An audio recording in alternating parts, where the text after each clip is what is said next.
P for promo में खुशामदीद। जी तो viewers, drama serial चमक दमक की नए आने वाली एपिसोड होने जा रही है बहुत ही पेचीदा, क्योंकि नए आने वाली एपिसोड में आप देखेंगे कि फराज साहब पहुंच जाते हैं तैमूर के पास और तैमूर को गिरबान से पकड़कर उसे सारी हकीकत मालूम करने की कोशिश करते हैं। तो तैमूर साहब जो हैं वो आगे से सारा राज बक देते हैं।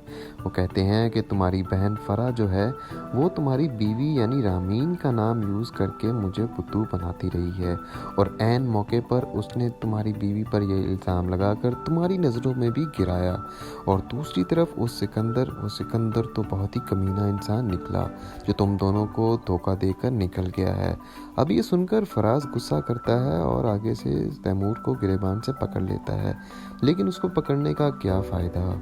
और दूसरी तरफ आप आने वाली एपिसोड में देखेंगे कि अब जबकि हुमायूं ने वापस आने का फ़ैसला कर लिया है तो वो फराज को फ़ोन करता है और उसको कहता है कि भाई तुम अब घर खाली करोगे सीधी तरह या फिर मैं पुलिस से करवाऊं। तो फराज आगे से हक्का बक्का रह जाता है। और आप आने वाली एपिसोड में ये भी देखेंगे कि ये घटिया इंसान फराज हुमायूं से फ़ोन पर बात करते हुए रामीन को कहता है कि तुम्हारे साहब का आशिक का फ़ोन आया और वो घर खाली करने का कह रहा है। यानी कि ये कमबख्त लोग और बेगैरत लोग अब रामीन को इस्तेमाल करके हुमायूं को ये घर खाली करवाने से रोक देंगे। और दूसरी तरफ फराज अपनी माँ को कह रहा होता है कि अम्मी बस कर दें, झूठ मत बोलें, उस सारी हकीकत मुझे तैमूर ने बता दी है कि फ़रा ने क्या क्या गुल खिलाए हैं और रामीन पर आप जो इतने इल्ज़ाम लगाती थी वो बिल्कुल बेगुनाह है। अब रामीन अपनी पाकदामनी की हकीकत जो है वो फराज के मुंह से सुनकर काफ़ी हैरान परेशान रह जाती है।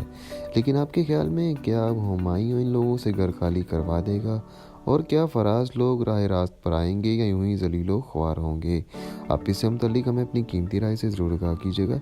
ड्रामों की दुनिया से बाखबर रहने के लिए पी फॉर प्रोमो को सब्सक्राइब करके हमारे साथ जुड़े रहें। आपका शुक्रिया। अल्लाह हाफिज़।